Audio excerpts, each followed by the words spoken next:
The monstrosity is here, and it brought its brother too.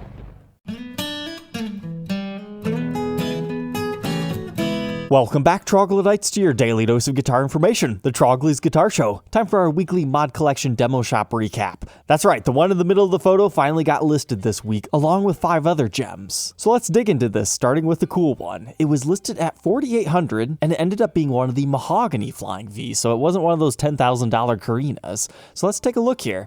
They did indeed just give it a giant pearloid pickguard that is kind of a unique design. Instead of being sharp and pointed like the original 50s, they decided to round it off to match the contours of the body. It looks like they even did that for the tailpiece here. That's why this thing looks so goofy, besides the fact that we're missing the bridge pickup and you only have a neck pickup. So this is a very jazzy Flying V. As far as the headstock goes, we do have a unique truss rod cover, but the Gibson logo is still the same. But oh, it appears this thing was actually aged. I didn't realize that. Wow, significantly aged. They really went all out on that thing. I thought it was like a VOS. Okay, so it's got arm wear, it's got finish checking all over. All right, now I kind of regret not buying it. But you want to know what's really creepy? Your mod stamp is done upside down, and look at that serial number, XXXX5? That's not me censoring it or anything like some people do. That's just straight X's, so maybe this was some sort of like a prototype. This is just one confusing Flying V.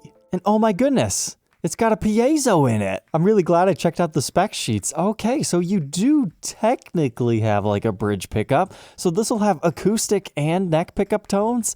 I really regret passing on this one now. I thought it was just a neck pickup. Yeah, that thing was pretty cool. Definitely worth more than they were wanting. But I was too blinded by its evil brother. Look at this thing. 7-string Flying V, heavily modified to be the Gemmo guitar. You know, like gent mixed with demo, even though we're in the mod collection. Gemmo looks a little bit cooler than Jod. And if you happen to not like that, it looks like it's actually just screwed on top of the pickguard, and you could remove it if you wanted to. But get this, they swapped out the 7-string humbucker for a white one, and they put a kill switch on it. Not just any kill switch either, the Buckethead style. So they definitely had some Buckethead themes going on here.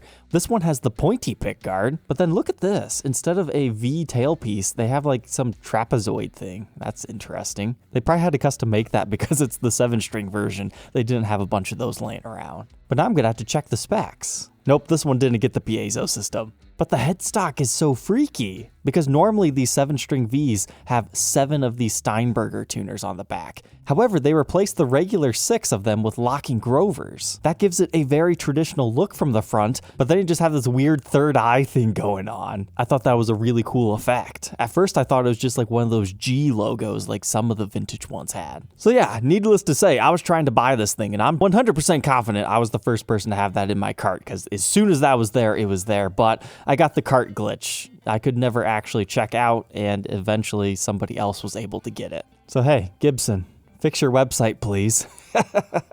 That would have been a fun review. I might have had to have kept that weird thing. Next up, we have Black Maple Burst at $5,000. I really like this one. They had the uncovered pickups and kind of like a swampy vibe going on with the top. However, I kind of wish they would have given the headstock the same swamp treatment. I think that would have been a good widow, but without like the colored binding. Just spray a light brown over the Gibson logo and the custom emblem, but leave the white binding crisp and clear. So I was a little bit on the fence about this one, but by the time I had realized they actually did something special on the back, it had already sold. But you've got a double stinger on a natural neck. That is strange. I don't know if I would spec something like that personally, but it was the it factor to this particular one, outside of having a cool finish. And hey, having 68 custom buckers in there is not too bad either. The next fun one was an SG Custom in white trim and red pinstripe. This one's kind of hard to appreciate from photos. You know how SGs have a carve to the outside of them. That's what makes an SG, carving out the horns.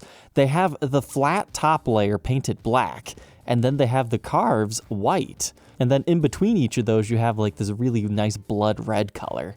And I'll be honest, I didn't even realize there was still a pickguard on this thing until right now. So that's interesting, but remember, this is an SG Custom. It's all blingy with the ebony fretboard. You've got our block inlays up in here, but it's a 2-pickup SG Custom. That's sweet. They also did the back like that. I feel like this one could have used a black, red, and white stinger on it too, though. That sold quickly at $47. And this one at first glance, you might be like, okay, what's the big deal? It's a gold Les Paul Custom. You gotta remember, Gibson just doesn't do gold Les Paul customs very often. Like, you've got gold standards galore ever since the 50s, but as far as real Les Paul customs, there were only a few limited editions throughout the ages. So to be able to get a Goldtop custom, that's actually kind of cool. But interestingly enough, the back is black. I would love to see a Goldtop custom with a dark back finish. That'd be so easy for the custom shop to do, because they already do it on the standards, but I bet people would want to buy it in a custom format. And the last awesome one was Lavender Fog Metallic. So at first you think, okay, standard 50s, they probably just gave it a top refin, right? It's the P90 variation. They put some black knobs on it. It's a nice light lavender color, but ooh, look at our headstock. That's kind of what I was wanting on that last custom, but they gave it a light lilac logo. And then to my surprise, it was a complete refin. They did the back in the same lavender color. I'm guessing this is going to change colors in different lighting angles. And all that for $28.99. Only a $200 premium for something that interesting. They also had 10 other ones that we can go over real quick. There was a ES335 in Vintage Burst that had a few replaced parts and a mix of gold and black hardware. Kind of a similar thing on a wine red Studio. An extra dark trans black fade SG Modern with black hardware. Somebody got crazy mixing and matching black and cream plastics on this guy. A 60s standard in Bourbon Burst. It's got a unique charm. An upgraded SG Tribute. An SG Modern in Blueberry Fade. An all-black ES335 in Satin VOS that you don't see every day. A regular Les Paul Classic that you do see every day. A 50 standard that received a VOS treatment and had some inexplicable wear and tear on it, like extreme buckle worming and a ding on the upper corner. And that one's brother in slightly better condition, but done up in satin gold top. That wraps up the mod collection. Let's check out the demo shop, starting with the USA one today. Okay, so the last update, I did it on a Thursday, and then lo and behold, they upload again on a Friday. So we missed talking about these Slash models they put out, but that was the release of the Slash 4 album. We talked about that in this video. However, they dumped a whole bunch of these Slash standards super cheap on their shop. And I didn't even realize it until I had read this article on Reverb that they all came bundled with the vinyl copy of that new album. So let's count them. 1, 2, 3, 4, 5, 6, 7, 8, 9, 10, 11, 12, 13, 14, 15, 16, 17, 18, 19, 20 Slash signature guitars for almost $1,000 off on some of these. Those were screaming deals. I've got to say though, this was my absolute favorite of the bunch. Look at that top on this Appetite Burst. It doesn't look very Appetite-esque, but it certainly is interesting and sandy, right? But now let's kick into this week's offerings. We had a beautiful 58 Les Paul Standard Reissue in left-handed. You can just tell this is one of those tops that's going to absolutely come to life in person. It's got such wide figuring to it that you can't even tell it's figured, right? If you're a lefty looking for a fantastic top that will move in person so much, I guarantee you're gonna like this one. It definitely has some nicks and dings to it and some finish checking. But what? What? I have many questions here. This looks like the DJ Ashba case. That's all silver, but it's a Gibson USA case with a custom shop. I mean, at least it's a limited edition USA case, so that's got some cool points to it. It's probably worth more than a custom shop one, due to the unique factor.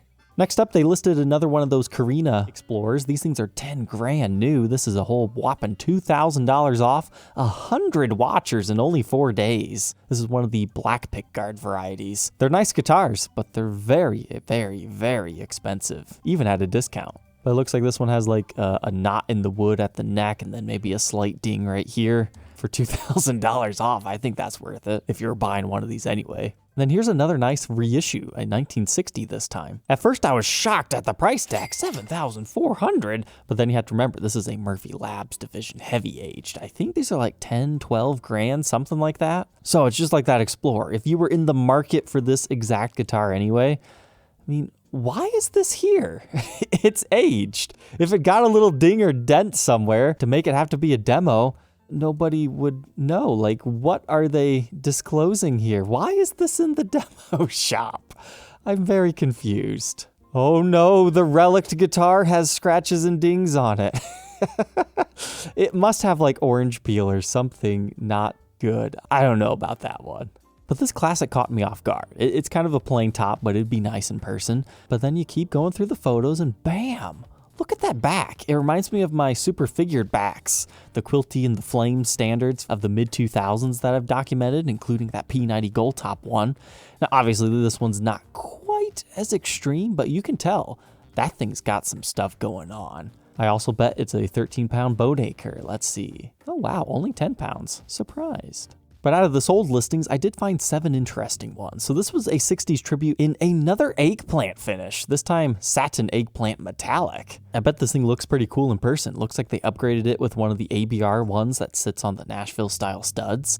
Gives it kind of a cool historic look on a budget. White backplates work really well with that finish.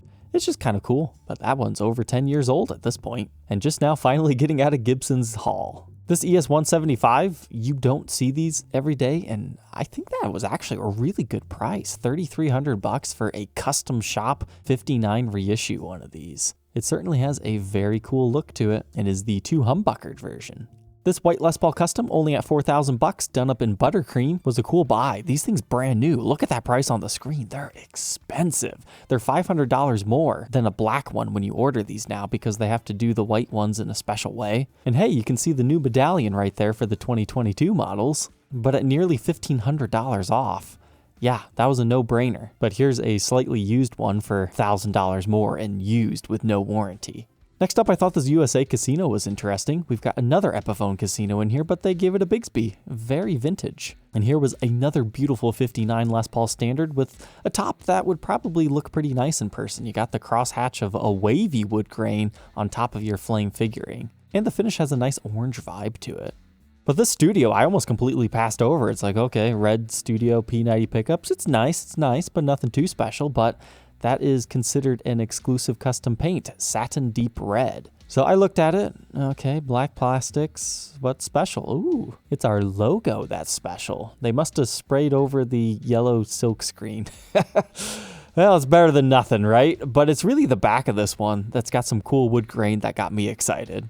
Probably wouldn't have bought it for that, but it was definitely a nice pickup for someone. And the last one is this. We see lots of black customs in the demo shop, but this one only $3,700, and they blinged it out. It's chrome with gold accents instead of gold with chrome accents, like with the whole rose gold thing. So you've got golden pole pieces on each pickup with the chrome covers. You've got a TP6 tailpiece on here with the golden studs. Now, they didn't go as far as upgrading the bridge to like an ABR one. But then you look at the headstock. What's going on up there? You've got Imperial tuners, Grover Imperial tuners to be exact, and they also have that chrome gold stuff going on. 2021 serial number, sure, it's got some nicks and dings. I would say that's probably the most extreme one, but your arm's gonna cover it anyways. That was a pretty cool one at a discount. But to wrap up today's episode, let's check out the European demo shop. Only 2 new ones this time, but if you happen to be located in France or Netherlands, all of these are available to you. Taxes and duties included in the prices that you see here. But as far as the new ones, they were 2017-2018 Les Paul Standards with fantastic tops.